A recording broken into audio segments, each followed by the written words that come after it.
여러분 안녕하십니까? 오늘은 통일대박열차 6번째 이야기입니다.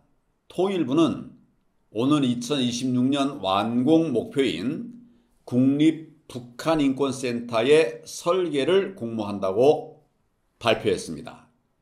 김용호 통일부 장관은 인권 침해로 고통받는 북한 주민들에게 자유와 희망의 빛이 되어줄 센터 건립에 최선을 다하겠다고 다짐했습니다. 문승현 통일부 차관, 이 차관은 엊그제 통일교육 선도대학인 국립강릉원주대에서 특별 강연을 했습니다. 이걸 통해서 청년 세대에게 통일은 당위적 의무가 아닌 우리의 권리이자 기회라면서 통일에 대한 진지한 관심을 당부했습니다. 그렇습니다. 잘 준비된 통일은 대박입니다. 우리가 통일 후 10년 동안 남과 북을 경제 면으로는 분리관리해서 북측 지역을 급속하게 성장시키면서 결국 완전 통합하면 남북한의 전 국민 1인당 평균 국민소득 수준이 전 세계에서 미국 바로 다음으로 가는 초인류 정상국가가 되는 정말 깜짝 놀랄 성과를 이루게 됩니다.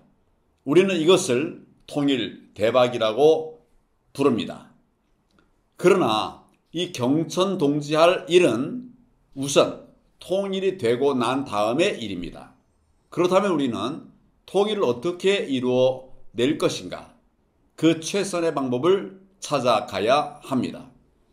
그동안 나왔던 한반도 통일 방안은 줄잡아서 30여 가지를 넘습니다. 그러나 이러한 방안들로는 통일을 이룰 수 없기 때문에 아직까지도 우리는 분단 상태에 머물러 있는 것이 현실입니다. 이제까지 대두되었던 수십 가지 통일 방안 가운데 우선 남과 북의 대표적인 것 하나씩 살펴보기로 하겠습니다. 김일성은 1960년대에 고려연방제라고 하는 방안을 제시하고 그 프레임 속에서 남한을 끌어들여서 통일된 공산국가를 만들어 보려고 했습니다. 이에 대해서 남측에서는 1989년 9월 11일 노태우 대통령이 국회 특별연설을 통해서 3단계 통일 방안을 제시했습니다. 이름해서 한민족 공동체 통일 방안입니다. 노태우 대통령이 제시한 이 통일 방안은 3단계 통일 방안입니다. 첫째, 남북 간의 교류 협력. 둘째, 국가연합. 그리고 셋째, 통일. 이런 3단계였습니다. 그러나 구체적 방안으로서는 미흡한 면이 많았습니다.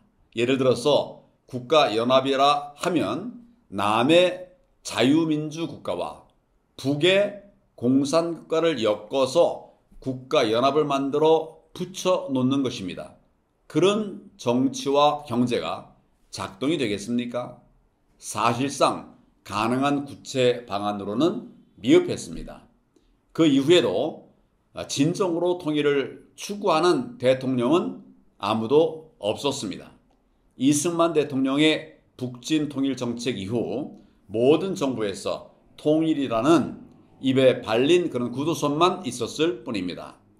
그러다가 박근혜 대통령에 이르러서 드디어 구체적으로 통일 대박 정책을 채택하면서 통일의 길을 시작했습니다. 그러나 종북 주사파와 문재인 세력의 촛불 난동으로 박근혜 정부가 끝나면서 통일대박 정책도 함께 증발해 버리고 말았습니다. 김정일 생전에 김대중 대통령에게 알려준 국가연합이란 낮은 연방 단계에 해당합니다. 그런 흐름 속에서 문재인도 그 낮은 연방 단계를 이루어내기 위해서 별별 짓을 다 하다가 결국 나라만 망쳐놓고 물러나게 되었습니다. 낮은 연방 단계 후에 오게 될 연방제 본 단계로 가게 되면 결국 김일성 고려연방제가 된다는 것은 자명한 일이 아니겠습니까? 그렇다고 무력 통일을 생각해 보기는 힘듭니다. 김정은은 핵무기와 장거리 미사일까지 갖추고 의기양양해 하고 있습니다. 남한은 미국과 함께 킬체인으로 대비하고 있다고 하지만은 모든 것을 안전하게 해결해 줄 수 있는 것은 아닙니다.